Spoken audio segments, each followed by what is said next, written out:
Dahil sa sakramento ng binyag at sa pakikipagkaisa natin kay Jesus, tayo ay nagkakaroon ng bagong pagkakakilanlan, minamahal na anak at tagapagmana ng langit.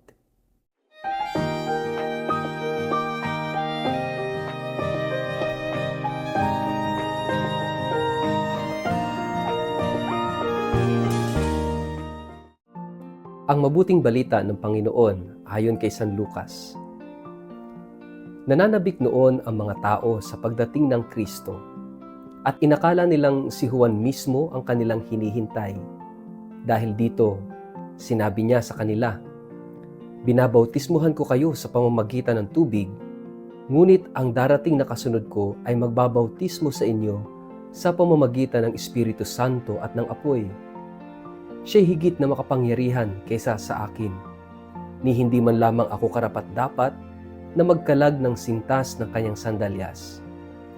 Nang mabautismuhan na ni Juan ang mga tao, binautismuhan din niya si Jesus. Habang nananalangin si Jesus, nabuksan ang langit at bumaba sa kanya ang Espiritu Santo sa anyong kalapati. Isang tinig mula sa langit ang nagsabi, "Ikaw ang minamahal kong anak, lubos kitang kinalulugdan." Ang mabuting balita ng Panginoon. Word of the day, hear what God has to say. Mapagpalang araw po sa inyong lahat. Kumusta po kayo? Ang ating pong word of the day ay identity. Ngayong araw na ito ay ating pinagdiriwang ang baptism of the Lord o ang pagbibinyag sa ating Panginoong Hesukristo. Narinig natin sa ating ebanghelyo ngayon ang ginawa ni Juan Bautista na pagbibinyag sa Panginoon. Bagamat hindi kinakailangan gawin yun ni Jesus, dahil si Jesus ay higit kaysa kay Juan Bautista, ginawa pa rin ng Panginoon na magpabinyag upang sa ganoon ay magkaroon ng kaganapan ang kanyang misyon sa mundong ito. Dahil iba ang binyag ni Juan, iba ang binyag ng ating Panginoon. Ang binyag ng Panginoon ay pagpapakita ng kanyang misyon. Kung bakit siya naparito. Ang paglubog sa tubig ay nagpapaalala ng kanyang pagkakatawang tao, ng kanyang daranasing paghihirap at kamatayan, para tayong lahat ay tubusin, para tayong lahat ay iahon. Kaya yung kanyang pag-angat sa tubig ay nagpapakita ng kanyang muling pagkabuhay at ng kanyang pag-akyat at pagbalik sa Ama sa langit.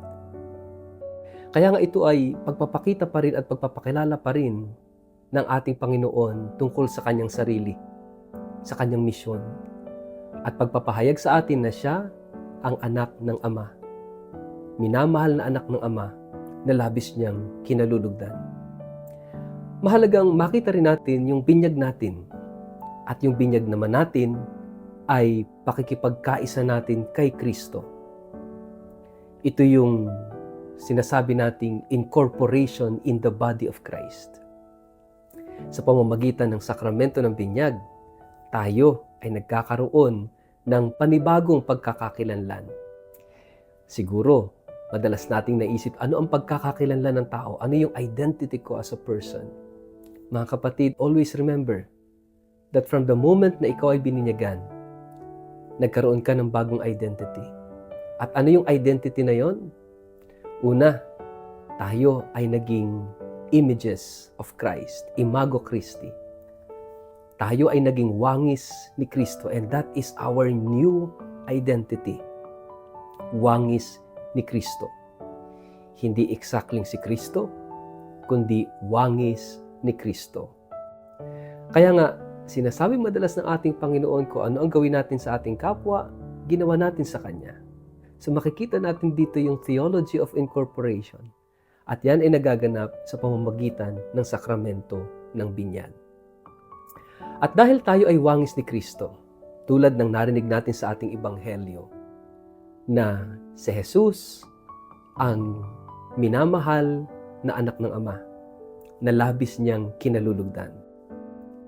Which means, from the very moment na tayo ay binyagan at naging wangis ni Kristo, at that very moment, tayo rin ay naging mga minamahal na anak ng Ama dahil sa ating kaugnayan kay Kristo. At tayo rin ay kanyang kinalulugdan. Ibig sabihin, sa tuwinang tinitingnan tayo ng Diyos Ama, ang nakikita niya sa atin ay walang iba kundi ang kanyang minamahal na anak. Ito yung misteryo na nagaganap sa sakramento ng binyag. Kaya ang tugon ng Ama sa atin ay habag, pagmamahal, malasakit.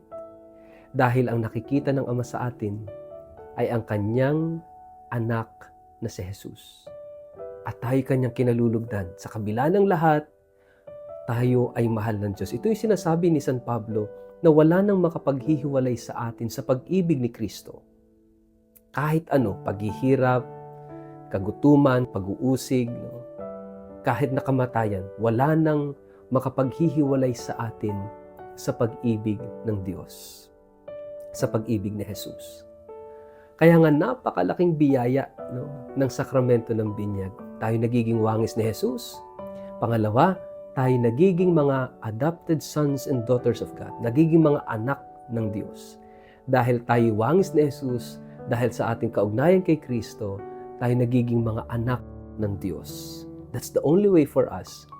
And that's the only way for us to call God as Father. Kaya kapag dinadasal natin yung Ama namin, itong dasal na ito ay para sa mga binyagan, para sa mga itinuturing na anak ng Diyos. Pangatlo, dahil tayo ay mga anak ng Diyos, ang anak ay pinamamanahan ng Ama. Ano yung pamana ng Diyos sa atin? Siguro, tayo kapag may mga pamana, ano ba yung mga namana ninyo sa inyong mga magulang o sa inyong mga ninuno? Madalas, yung mga pamana ay hindi magaganda. Hindi lahat ng pamana ng magulang o ng mga lolo at lola ay magaganda. Minsan, ang pamana sa atin ay utang. Yung magulang, yung utang ng magulang ay utang ng anak ng mga apo. Lalong-lalo na yung sinasabi natin mga Pilipino na utang na loob. Minsan naman, yung pamana natin, pamana sa atin ay mga bisyo, iba't ibang bisyo. Yung pag-iinom, paninigarilyo, pagmumura, at iba't iba pa, mga klaseng bisyo. Minsan namamana na ipapasa sa generation, Kasi yun nakikita ng mga bata sa kanilang mga magulang. So, para bang iyon na yung nagiging pamana, yung bisyo, which is pangit, di po ba? Minsan naman, yung naipapamana natin o namamana natin ay mga masasamang ugali, Iba-iba po yan, Ano yung mga pamana? Pagka political family, minsan yung culture in the family, yun yung pinapamana natin. Sometimes yung culture of corruption, especially kapag ang isang pamilya ay political family. Minsan, kapag ka naumpisahan ng corrupt family, minsan naipapasa. Even that mentality, even that culture of corruption in the family, ay nandoon na ipapasa throughout generation. Mga kapatid, ngayong araw na ito, nais tayong pamanahan ng Diyos. At ito rin sana ipamana natin sa ating mga anak, sa mga apo. All throughout generation. At ano yung pamana na yon? The best na pamana is the faith, pananampalataya. Bakit? Ang bunga ng pananampalataya ay buhay na walang hanggan. Ang pananampalataya kay Kristo, dadalhin tayo sa buhay na walang hanggan. At yung pananampalataya na yun ay nag-uumpisa from the moment that we are being baptized. Yung sakramento ng binyag. Kaya napakahalaga ng sakramento ng binyag. Dahil una, tayo nagiging mga wangis ni Kristo. Pangalawa, nagiging mga adopted sons and daughters of God. Pangatlo, nagiging tagapagmana ng buhay na walang hanggan, ng langit. Wala kang mang pamana na material na bagay, na malawak na lupain, sasakyan at bahay, at kung ano pa man, maraming pera. Pero napakahalaga, una at higit sa lahat, ang dakilang pamana ay yung totoong pananampalataya kay Kristo na magbibigay sa atin ng buhay na walang hanggan. And of course, yung misyon, pakikiisa sa misyon ni Kristo bilang pari, hari at propeta. Pari sa pamamagitan ng pagtataguyod ng buhay na banal. Yung pagiging hari ay paglilingkod sa kapwa.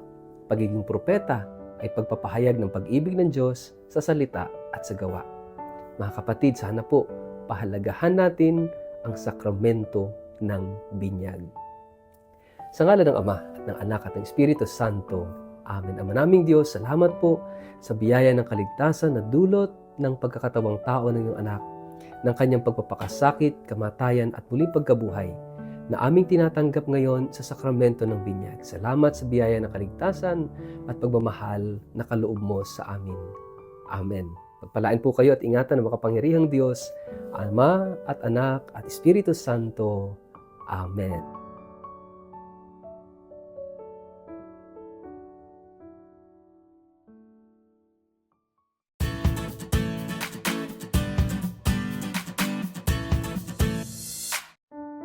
Mapagpalang araw po sa inyong lahat.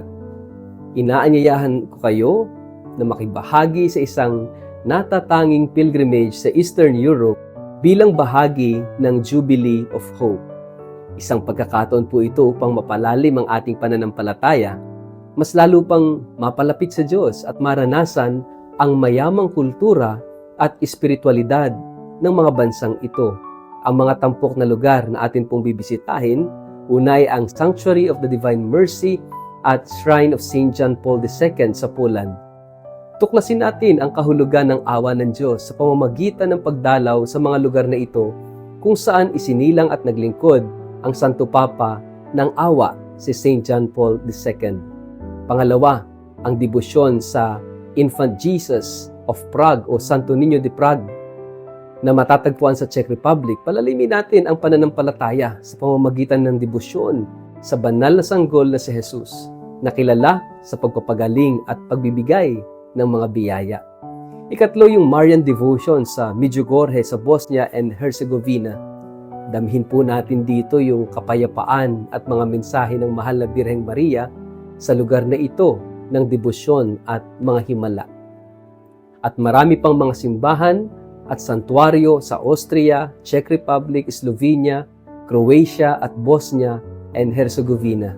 Bisitahin ang mga makasaysayang simbahan at santuaryo na puno ng kagandahan, sining at espiritual na kahulugan. Bakit nga ba dapat mong sumama?